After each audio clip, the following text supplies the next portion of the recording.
мына жақында Ирина Қайратовна деген шығармашылық топ жасаған бір бейне 30 жылдың жаңағы тәуелсіздік несіне арнап, біраз азаматтар сол бейнені қарады. Соның ішінде саяси мағыналы түсірілген деп, мінекей мына өнер адамдары жарады, жақсы жасады, билікті сынға салып жатыр, саясатқа кірісіп жатыр деген біраз әңгіме шолып кетті. Сосын бақыладым арасында мынау Әбіләзов пен сол Ирина Қайратованың жаңағы артистердің арасында дау пайда болды. Осы жөнінде мен өзімді пікірімді, ойымды қосып жүрмекшімін. Мына елде орын алған қандай тәртіп білесіздер, танымал адамдар, артистер, спортсмендер, өнер адамдарын билік өзінің қитұрқы саясатына пайдалануға тырысады, және де бұндай жоспарды жүзеге асырады. Ол бір. Мынау Қосанова болсын, Заитова болсын, елге танымал адамдар. Енді Қосанов белгілі журналист, қазақтың ұлтшылы деп, мінекей 30 жыл, бір жыл емес, 5 жыл емес, 30 жыл жүрді. 19 жылы бұны пайдаланды. Мынау Заитовтың жаңағы қазақтың айтыскерлерінің арасында ең мықтысы, күштісі болып, 19 жылы анау Еркін Рақышев режиссер екеуін пайдаланды. Көрдіңдер ғой, мінекей жақында оларды марапаттап жатыр таза. Естідіңдер ме, жоқ па? Мынау неге тәуелсіздіктің 30 жылдығына деп Ринат Заитов Тоқаевтың қолынан марапат алды. Білмеймін, орден ба, медаль ма, бір Құдай біледі. Сөйтіп бұл жаңағы 19 жылы спектаклін орындап шыққан үшін өзінің сыбағасын алып жатыр. Былтыр ма, қашан, биыл жылдың басында театрдың бастығын болып тағайындалды. Бір театр беріп, қарамағына адамдар беріп, жаңағы машина беріп, мінекей медалін алды. Бұлар артистер. Мынау Ирина Қайратованың да тобы толық бұлар артистер. Біз түсінуіміз керек, ағайын. Мынандай маңызды халықтың жаңағы тағдырына байланысты сала саясат. Бұл жерде мынау артистер кіргенде, айтыскер келгендерде, таза журналистер кірген өзінде бақылап тұру керек, күдікпен қарау керек. Әсіресе артистер. Бұлар гонорар үшін бүкіл қандай болса да рөлді атқарып береді. Жақсы ойнап берген жоқ па? Еркін Рақышев режиссер, және де режиссер Ринат Заитов. Қараңызшы, кезінде мына атқарып тастады, спектакльде ойнап, сосын халық жиналды ғой, Ринат Заитов қамады деп. Сонда 20 секундта. Көзіме жас келіп тұр, ағайындар. Мен сіздерді қатты жақсы көремін. Мен сіздермен біргемін әрқашан. Бірақ дәл осы секундта, осы сәтте ағайындар арандатуға түсіп қалмай, тарқайықшы ағайындар.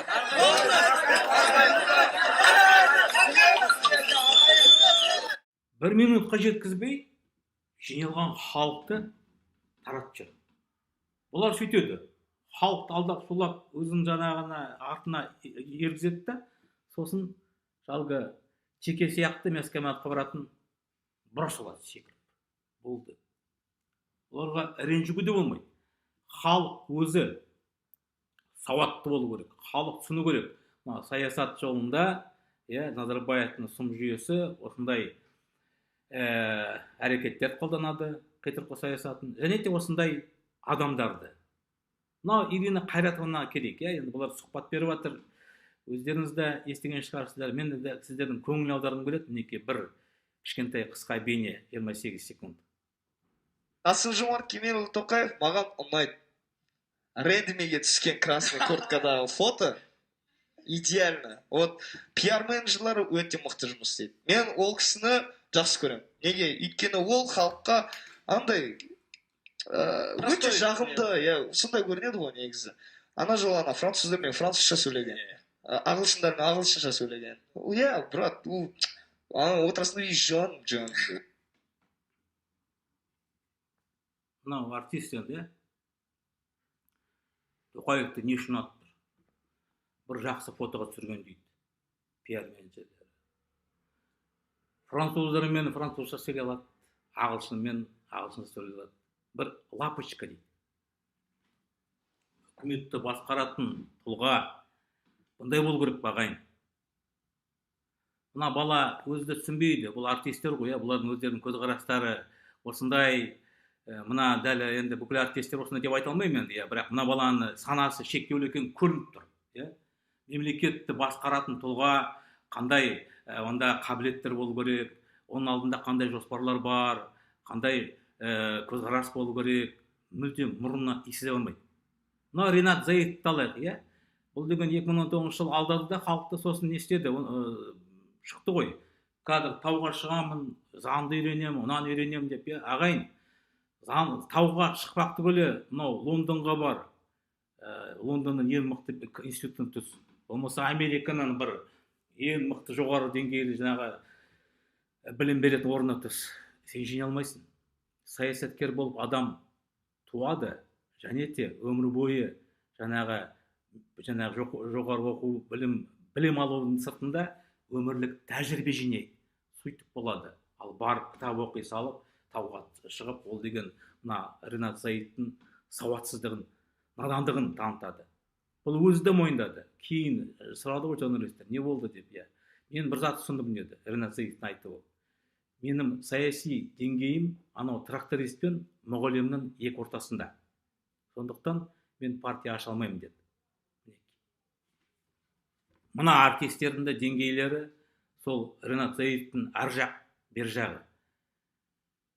Қарапайым халық бұларды ұнатып, бұларға қарап, сөйтіп жаңағы бұлардың қалауларын қалайды. Ол дұрыс емес.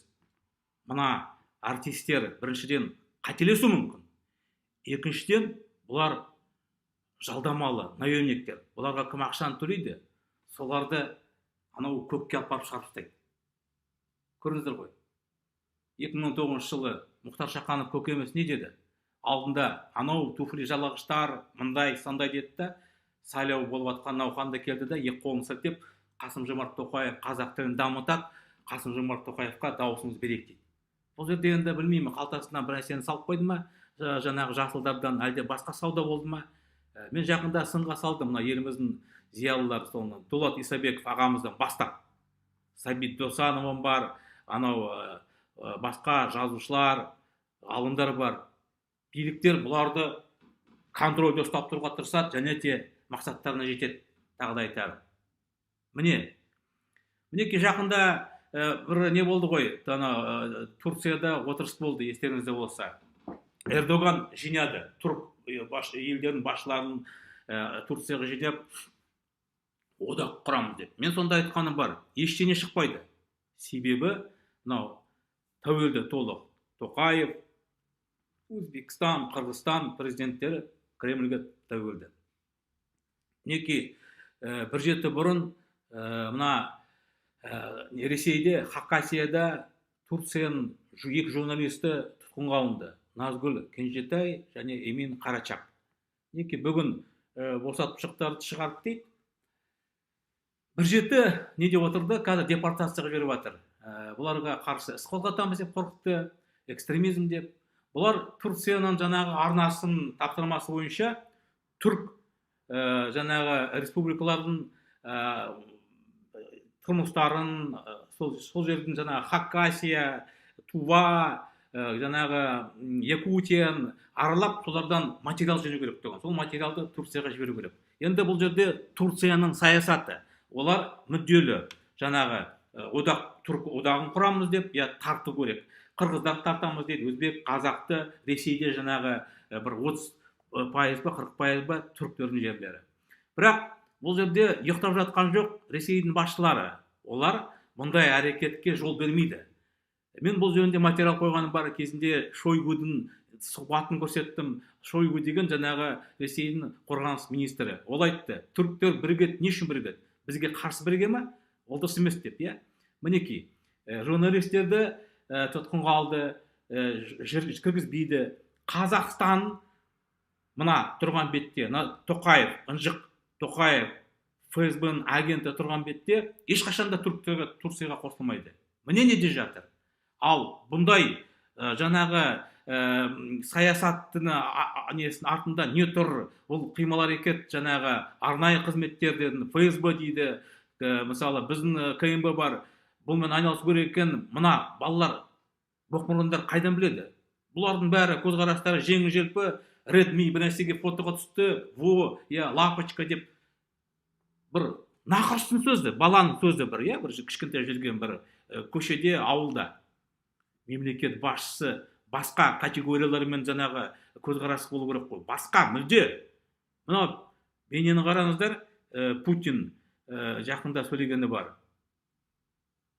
В начале 2000-х я уже там вычистил всех, но в середине 90-х у нас в качестве советников, официальных сотрудников правительства Российской Федерации сидели, как позднее выяснилось, кадровые сотрудники Центрального разведуправления США. Путин не деп жатыр? Мен 2000 жылда келдім дейді билікке. Сол 2000 жылдан жаңағы зерттедім дейді. Ресей үкіметінде, үлкен мекемелерде, Газпром болсын, қайсы болсын, соның ішінде кеңесші болып, не болмаса қызметкер болып, кәдімгі арнайы ресми ЦРУ-дың агенттері жұмыс жасап жатты дейді. Міне қандай ахуал болды дейді. Мен мынау Ресейдің мүдделерін қорғап, бәрін тазарттым дейді.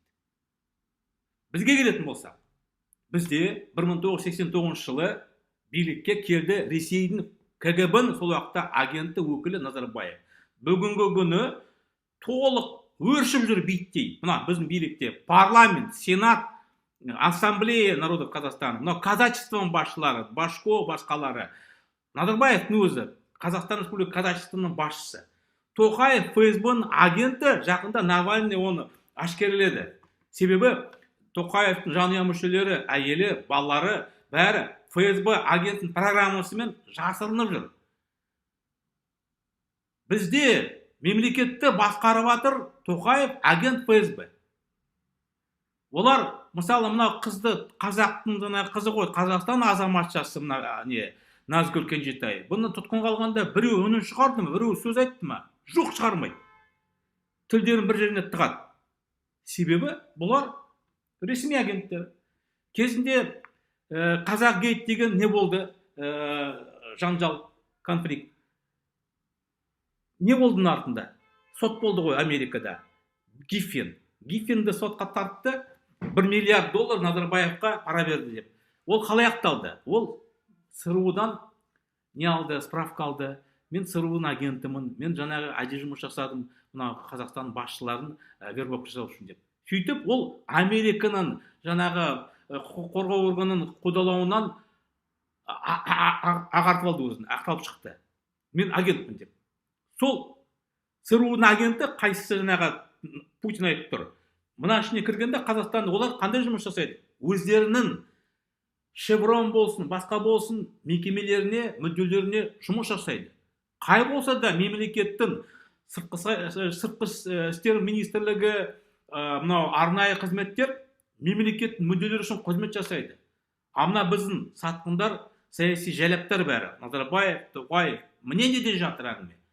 Ал бізде аңқау қазақ, ойбай, Ирина Қайратовна жақсы сынға салды, қандай тамаша, бұлар жақсы, бұлар саясаткер деп. Атаның басын саясаткер. Ол бір. Екінші, бұлардың артында тұрған жаңағы Тимур Кулебаев ақша беріп тұр. Тимур Кулебаев оған ғана беріп тұрған жоқ. Тимур Кулебаев беріп тұр Нұржан Алтаевқа. Бұлар сөйтіп халықтың көңілін аударады өздеріне, лайк жинайды, халықтың сеніміне кіреді, сосын халықты алып барып бір жерге мына алаяқ сияқты 30 секундтарда тарай қағайын. Провокация қарындатуға берілмейді деп халықты алдайды. Енді қанша алдануға болады, мен түсінбеймін. Осы 15 минут осы тақырыпқа мен бөлдім. Заитовым бар, Қосановым бар, Ирина Қайратовым бар, Нұржан Алтаевым бар, Мамайым бар. Осы бір шобла сайқымазақтар, клоундар, артистер. Бұларға сенуге болмайды. Ал енді сіздердің сұрақтарыңызға ауысайын. Егер сұрақтарыңыз болса, тікелей эфирде жауап беремін қазір.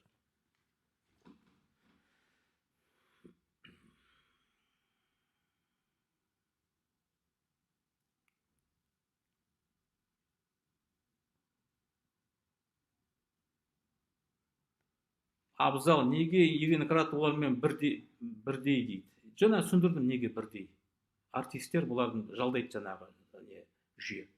Басқаша болмайды да, басқаша оларға өмір бермейді. Бұлар не жүйемен ау жаласып жұмыс жасайды, не бұлардың үндерін өшіреді. Мына Ресейде жақында не болды, ана кім? Моргенштерн деген бар. Моргенштернді қысым қалды. Жай адам емес. Ресейдің жаңағы следственный комитеттің бастығы Александр Бастрыгин, анау Моргенштерн наркотик сатып жатыр дейді. Біз бұның түбіне жетеміз деп. Анау Моргенштерн сасқаннан шетелге қашып кетті. Сосын жаңағы жасырған жоқ. Администрация президент олармен әңгіме жүргізді. Моргенштерн тыңдап жатқан миллиондап адамдар тыңдайды, балалар, жастар. Сөйтіп Моргенштерн мынау танымалы артист қазір мынау Путин жүйесіне жұмыс жасайды. Болмаса наркотик сатты дейді да, түрмеге бірақ айдайды. Міне неде жатыр ащы ақиқат. Қазақстан мен Ресейдің айырмашылығы жоқ. Қандай ан жақта ахуал, бізде де сондай ахуал.